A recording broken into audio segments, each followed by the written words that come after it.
Mulane kula nganti saiki jek susah. Kula nate maca kitab ana cerita, muga-muga ora bener cerita iku. Tapi kula kadung maca, ajane nyesal kula maca niku. Tapi kula kadung napa maca. Dadi ana wong mati syahid, wong melarat, wong lomo sugih ambek kiai alim. Niku ning pintu swarga. Wis jelas mlebu swarga. Lha iku iso bantah-bantahan. Jare sing mati syahid saya dulu karena jelas di hadis-hadis sahih itu mati syahid itu spesial. Jadi saya paling berhak masuk dulu. Jare sing melarat enggak. Di hadis-hadis orang melarat sabar itu spesial, jadi saya dulu. Jadi sing sugih ndak, orang kaya dermawan itu spesial, jadi saya dulu. Ulamae menengae roh wong telu goblok bantah-bantahan ulamae menengae. Bareng menengae, ulamae wong jan ulama kan yo meneng, ndekne lah yo bingung karena ulama kan banyak pertimbangan, sing marahi iku ndekne kabeh. Akhirnya Allah ngutus Jibril, ya Jibril. Beri keputusan sama mereka. Ya Jibril kan malaikat paling terpelajar. Jibril takok. Hei kira sabar, kowe kok ora nak kira sabar mlebu swarga, jare sapa? Jarene ulama. Aja disiki gurum ya. Nggih, sepakat berarti satu sepakat. Sugih dermawan, kowe kok ora nak ngono iku apik, jare sapa? Nggih jare kiai. Aja disiki gurumu. Berarti dua sepakat. Paham nggih? Mati syahid, kowe kok ora nak syahid ganjarane gede. Kata Pak ulama, aja disiki gurumu. 3 orang ini sudah ikhlas ulamanya dulu karena 3 orang tahu itu dari apa ulama. Ya berarti sepakat kan ulamanya dulu ya Jibril kita sepakat. Ulamanya sira gelem. Masalah sing mondokno kula niku gitu-gitu. Sampai sing melarat itu gerutu, sing sugih menangan mulai dono kan itu akhirat. Karena sing ulama iku ora wani disiki sing biayai iku ora wani. Kenapa kok mandek niku Jibril sing biayai kula niku. Akhirnya balik si menang kan sama seperti hukum dunia kan orang suke menangan. Baik kalau cerita itu muka-muka rata nanti kalau kadung moco rati ketun lah moco cerita itu. Karena akhirnya ulamanya kalah kan pas padahal 3 orang ini sudah sepakat. Cara kalau ulama pokoknya mlebu syarat terang.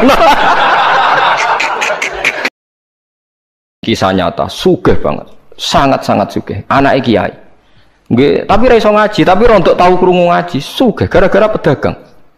Nggih barokah uripe, sugih tenan.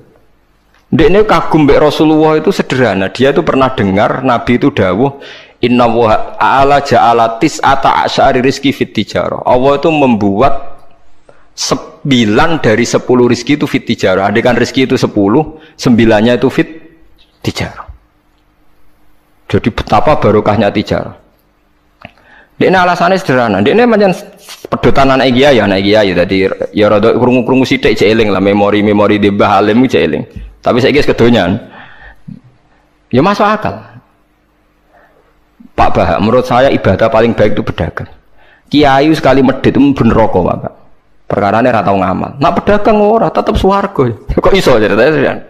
Kiai kan sering saling templek wong. Sekali medhit neraka, dhuwit ra golek kok medhit ya. Nah, dia anak kiai dadi wani ngritik kiai.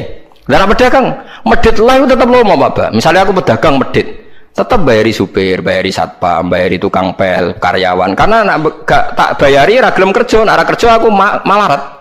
Jadi pedagang medhit lah kan tetap bayar UMR kan. Jadi pedagang ora iso medhit Bapak, gelem ra gelem bayar. Mulane barokah untuk rezeki songo iku jare. Yo medhit itu praktek tenan dene, tapi dene ndek keyakinan medhit itu tetap barokai. Dan saya setuju Bang dengan pendapat dia.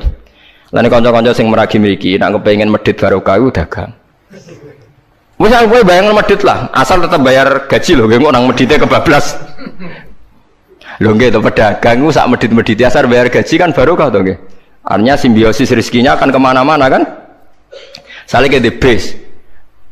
Ayo bayari supir nggih, kernet, tukang cuci, engko mobilnya wayahe ngetap oli, wayahe nyervis bengkel. Itu berapa sistem rezeki? Pemene nak pabrik karyawane 2000. Kuwi ku yo ana sing mondok, ana sing wong soleh dadi karyawan macam-macam. Ya ana bener e. Dadi dekne ngidolakno nabi mergo nabi ku pedagang. Ora ana Pak ning sejarah nabi ku kiai sing ana tak wis nabi kok dadi kiai cangkem wah terus dindi. Dene alasane ora ana sejarah nabi ku kiai, anane nabi ku tajir pedagang. Cangkem wis dadi nabi kok dadi kiai barang. Oh ora omong aja keluar lho, pokoke pedagang ngono ae rasa.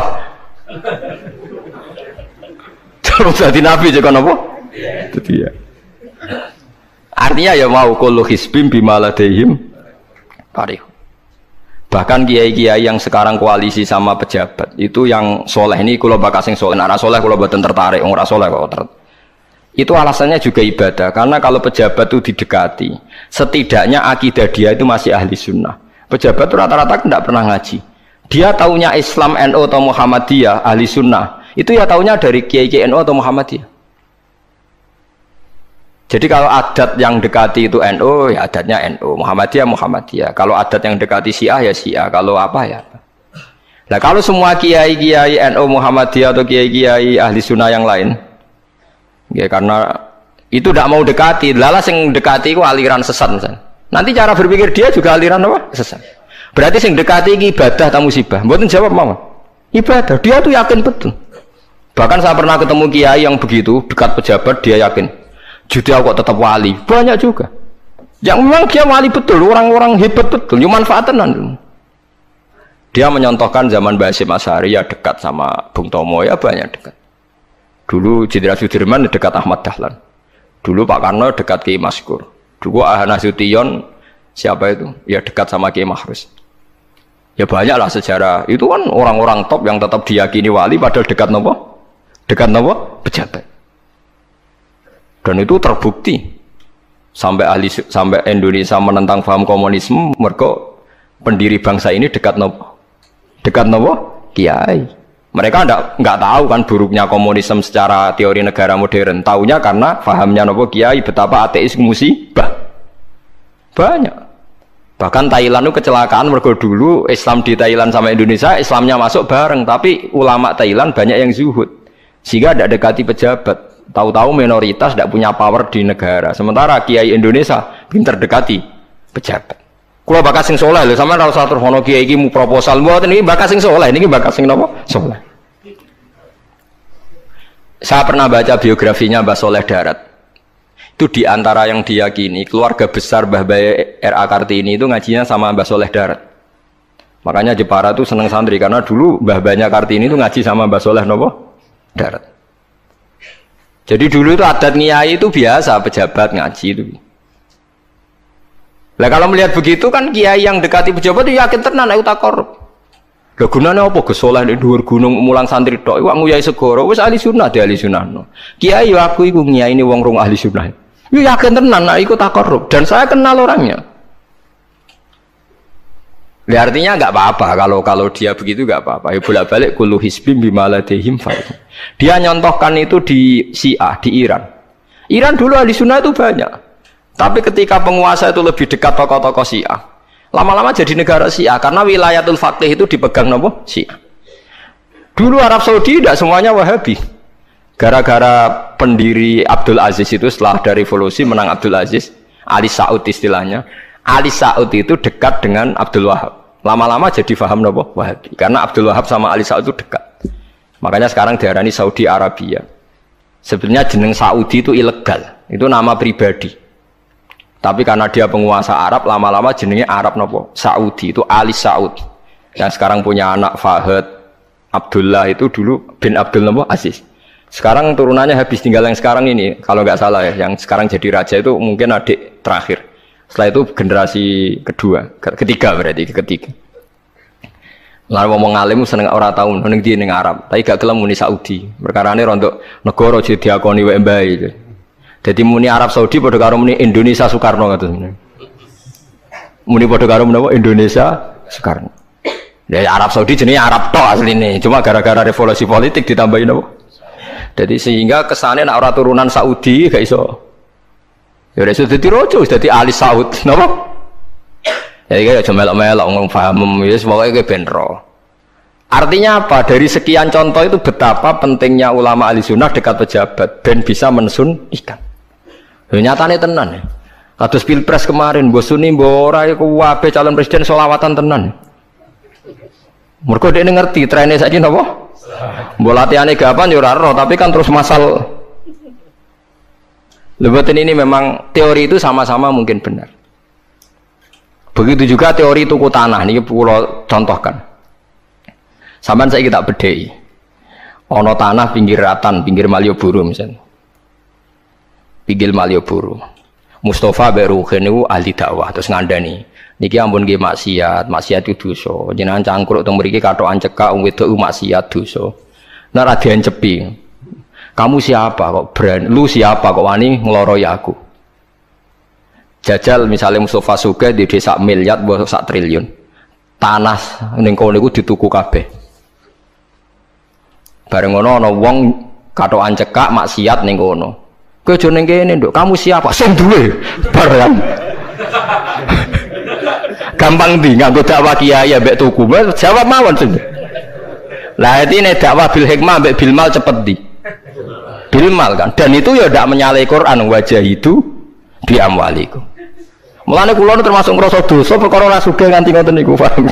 Tapi nek aku sugih nganti ngono ora sida ngalih ngoten iki. Mulane kula niku ya wis separo ngoten mawon.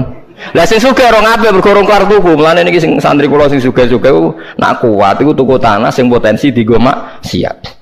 Nahi mungkar paling cepet niku niku. Mergo anggere takoki lu siapa? Sing duwe iku leren wis. Lho nggih to nggih. Gon-gon dalan sing dienggo maksiat, mbok loro tok kan suwi, tapi nek iku mbok tuku, terus tetep dienggo. Nak ngusir kan gampang. Lu siapa kok ngusir sing duwe? Gampang ndi? Ha mulane mulai dhisik agama ora iso ninggal wong sugih. Bilal iku melarat.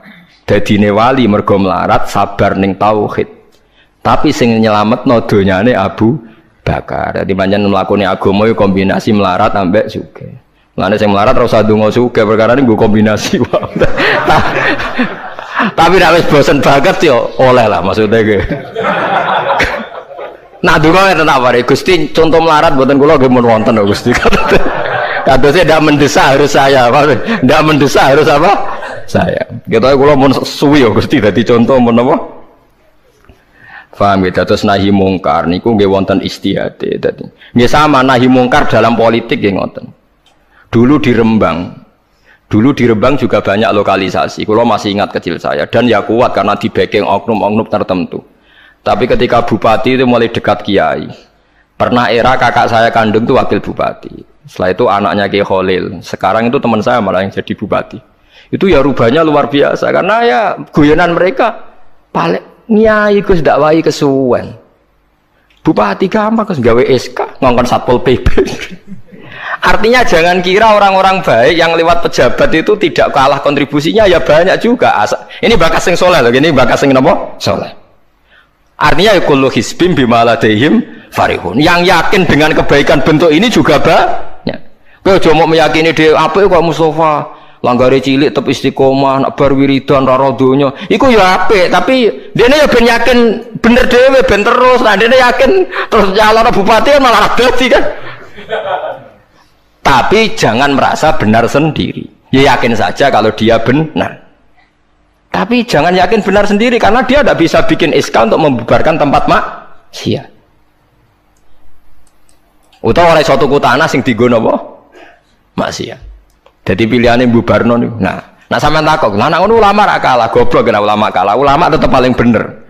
Perkarane piye? Wong sugih mau iso ngusir wong maksiat kok tanahe ning tanah liya, tapi ra iso ngilangno maksiat mentale wong iku.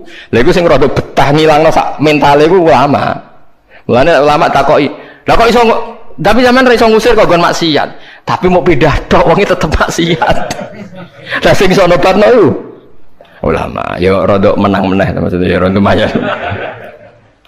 Mulane kula nganti saiki jek susah. Kula nanti maca kitab ana cerita, muga-muga ora bener cerita iku. Tapi kula kadung maca, ajane nyesal kula maca niku. Tapi kula kadung napa maca. Dadi ana wong mati syahid, wong melarat, wong lomo sugih ambek kiai alim niku ning pintu swarga. Wis jelas mlebu swarga. Lha iso bantah-bantahan.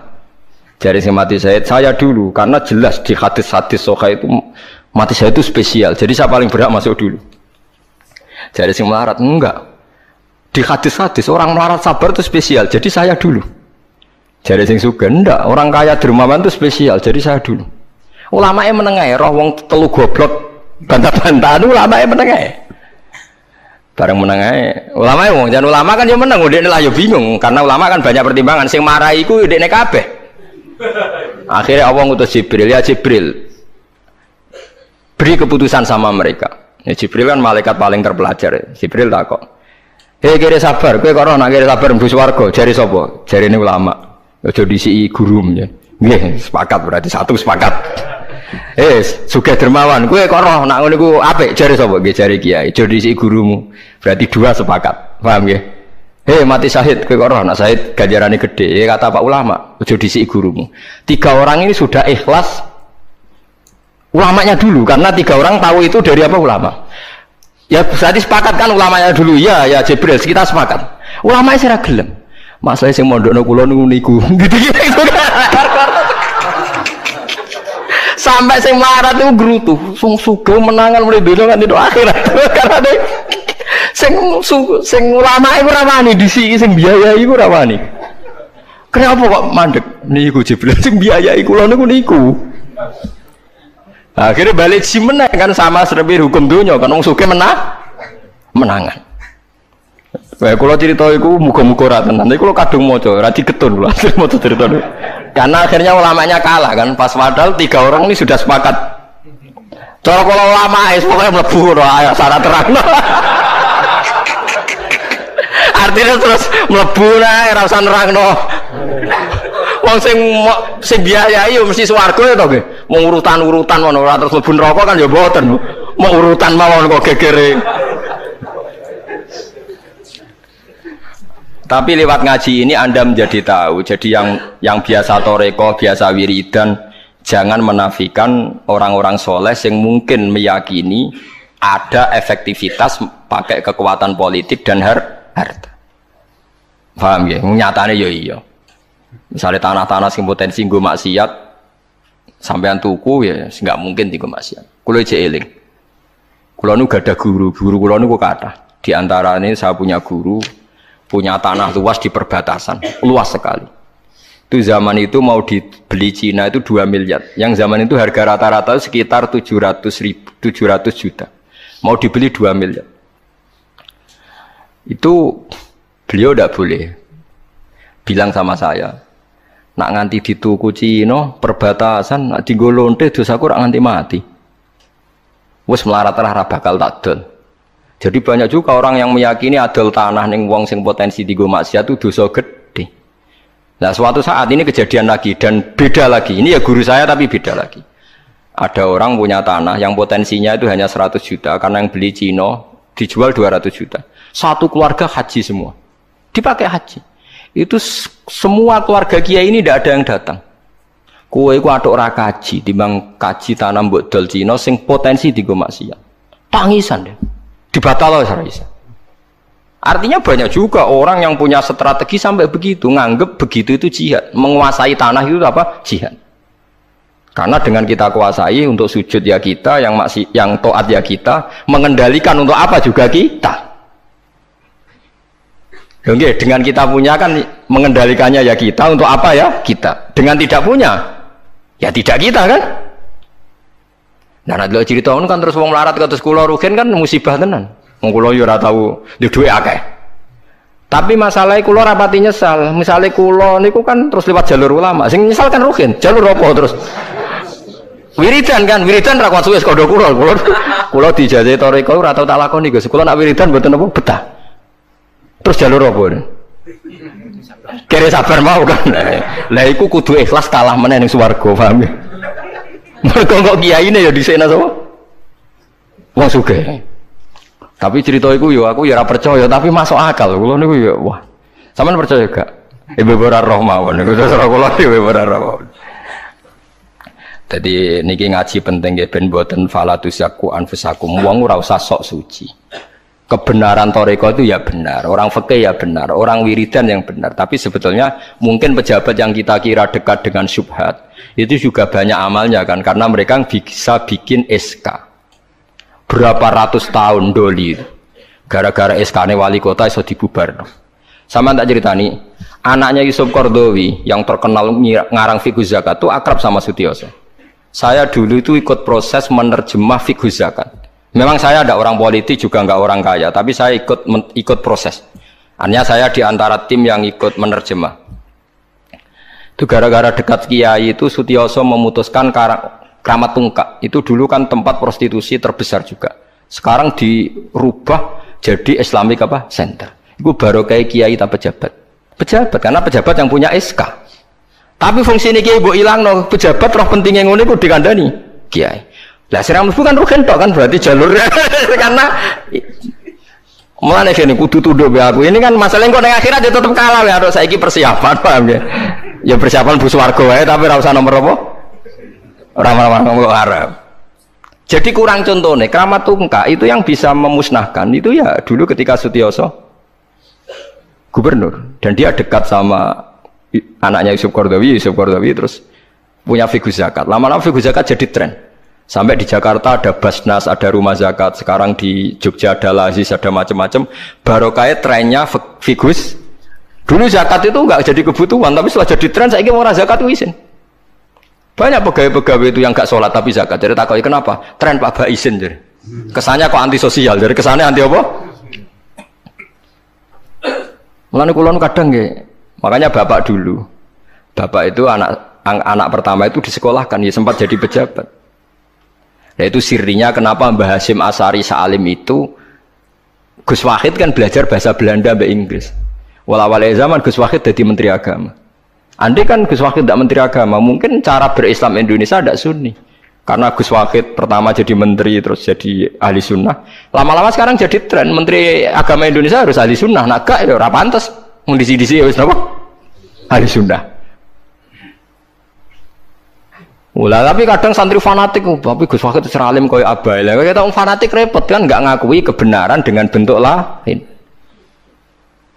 Khawarit tuh jenenge apa? Khawarit. Di saat ini ngaji kita kudu sadar kullu hisbim bima ladaihim farihun. Dan niku dicap elek nak wong ngrasa bener dhewe. Sing apik fala tuzakku anfusakum huwa a'lamu bimanit taqwa. Kula iku jek eling diceritani ada kiai alim, ini kisah nyata. Alim banget. Kula mawon ngakoni nek dene wong alim. Ya alim banget. Nabi wong alim lah iku nek rapati duwe dhuwit iku duwe sandal anyar kowe eling. Iku salah ya wong alim rapati duwe dhuwit. Dekne salat ning masjid pinggiratan, masjid umum. Gurine iku ana wong rambute gondrong tatonan. Amen nututi dekne. Dekne curiga sadale didelekno. Bareng ngono jebule wong tatonan nututi kabeh makmum. Lha ape yo sepuro isin. Ora yo sepuro tau sudzon. Lah repot to ngadepi ngoten. Cara alamat lahir iku preman. Jebule nututine niat ape? Makmum. Kubut tuh lepol dekne ndelekno sandal. Biye carane istighfar. Ayo repot to ngadepi. Lho lah iya jangan kira sampean tak ceritani. Islam sing ijek preman ning dalan-dalan. Saiki wong Kristen gawe gereja iku wedi kiai apa wedi wong Islam preman? Wis jawab jujur. Wedi Islam preman, kok nak kiai ra ngarah piye-piye, cara mangkel lo iku prosedur. Tapi ngadepi Islam preman. Dobong. Lah ya mesti kadang itu ada fungsi yang kita pun tidak bisa menggantikan fungsi mereka. Meskipun kita tidak pernah membolehkan anarkisme, tapi selalu ada kebaikan yang kita orang baik pun kadang tidak bisa. Kiai sing penggaweane itikaf ning masjid. Ape kita sepakat ape. Saiki ana wong kesasar ning dalan, sing nulungi wong dalanan ta kiai sing itikaf. Lah saiki ana kecelakaan ning dalan tabrakan sing nulungi wong itikaf ta wong sing cangkruk ning dalan. Berarti ada kebenaran yang kita pun orang baik kadang nggak bisa melakukan. Dan tapi orang sabuk walik model wong LSM, berarti ampo yang di jalanan fungsinya lebih banyak timbang yang di masjid. Wah, yo kasus terus buat simbol model LSM yo. Ya tapi nak buat simbol yang terbaik tetap yang di masjid yo keliru juga kan, kowe mungkiri fakta kan. Yang bener ya ulama tetap fala tuzaku anfusakum. Ora usah sok napa suci biasa wis. Pokoke nglakoni apik kados kula wis mulang-mulang mbek ngenteni mati wis sesuk mati dhewe. Ora wae mati apa? Mati dhewe. Mun kula terusno gitu terus eling-eling menapa. Kula hisbim bima ladehim napa farihun. Bal qulubuhum bale utawi atine kufar ayil kufaru tegese utawi atine wong kafir fi humratin ing dalam kebodohan jalat tegese kebodohan. Min hadza sange ikilah Quran. Wong kafir ku blas gak gelem memahami Quran. Walahum lan tetap kedue kafir amal rute ana kelakuan min duni dalika kang ora kelakuan sing koyok dilakoni wong mukmin. Dadi wong kafir wis ora paham Quran duwe kelakuan sing elek sing ora padha mek sing dilakoni wong mukmin. Ilmat kuri kang disebut mukminin kedhe pira-pira mukmin. Hum kang te kufar lah maring amal wa amiluna iku nglakoni kabeh. Fa yu'adzabuna mongko den siksa sapa kufar alaiha ing atase amal.